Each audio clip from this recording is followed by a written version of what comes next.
السلام عليكم. اليوم راح أقدم طريقة عمل كبة حامض شلغم. المواد اللي راح أستعملها 400 غرام لحم مال بقر بدون شحم، 2.5 كوب رز مطحون، ملعقة أكل ملح مسح، 1 كوب مي.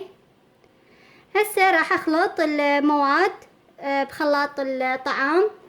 هسه راح أضيف الملح للرز وأخلطه، الرز المطحون وأخلطه سوية.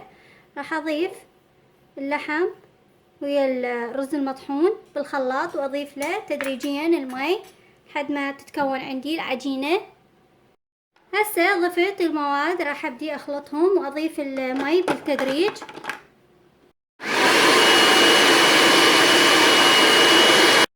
بعد ما انتهيت هذا شكلها العجينة، هذا شكلها العجينة بعد ما انتهيت. هسه ابدي احضر حامض شلغم. المكونات اللي راح استعملها 4 شلغم قشرتهم وقطعتهم بهالشكل هذا غسلتهم، 4 اوراق سلق غسلتهم وقطعتهم بهالشكل، 1 بصلة صغيرة الحجم مقطعة بهالشكل، 1 نوم بصرة، طبعا المي حسب الحاجة، نص ملعقة كوب بهارات 7 بهارات، 3 ملاعق اكل معجون. هسه ضفت اني ربع كاب زيت. هسه راح احمس البصل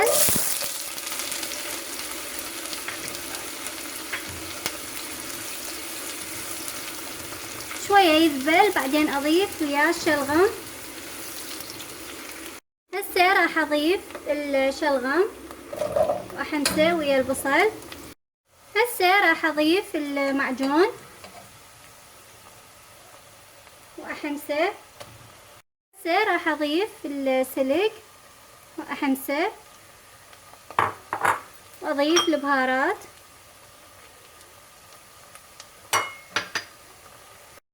راح اضيف المي، راح استعمل 1 كاب قياس.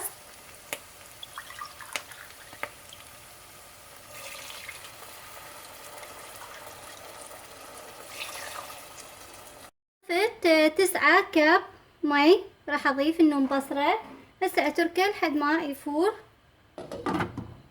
هسه ابدي الف الكبة. هنا عندي انا الحشو محضرته قبل بوقت يعني بارد، لحم، وراح اكتب المقادير اسفل الفيديو مالت الحشو.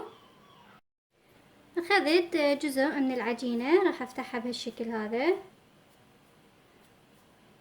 خفيفة اسويها، راح اخلي بيها حشو. طبعا الحشو الكمية حسب ما انتي تحبين.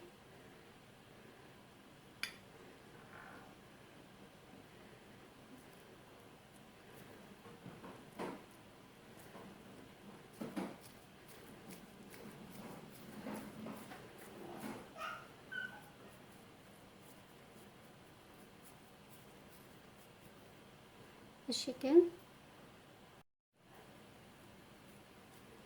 تاخذين العجينة تفتحيها بهالشكل خفيفة.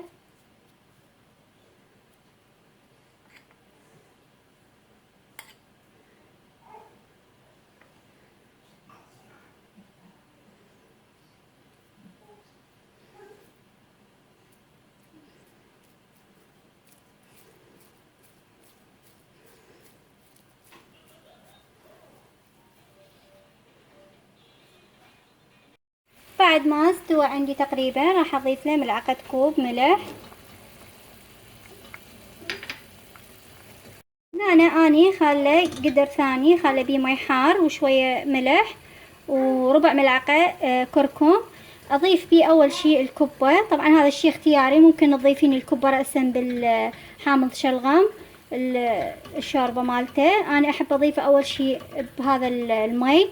انا بدي اتخلص من الزفرة مالت اللحم المفروم بالعجينة لمدة دقيقة. اخليه بهذا المي وبعدين اشيله اصفيه بهالشكل هذا واخليه بالحامض شلغم مباشرة. طبعا تقدرين انتي رأسا تخليه بالسوب مال حامض شلغم بدون ما تمرين بهاي المرحلة، هذا الشي اختياري طبعا. هسه بعد ما استوت هذا شكلها. هسه راح اقدمها بصحن التقديم. هذا الشكل النهائي حامض شلغم. ان شاء الله ينال اعجابكم والف عافية.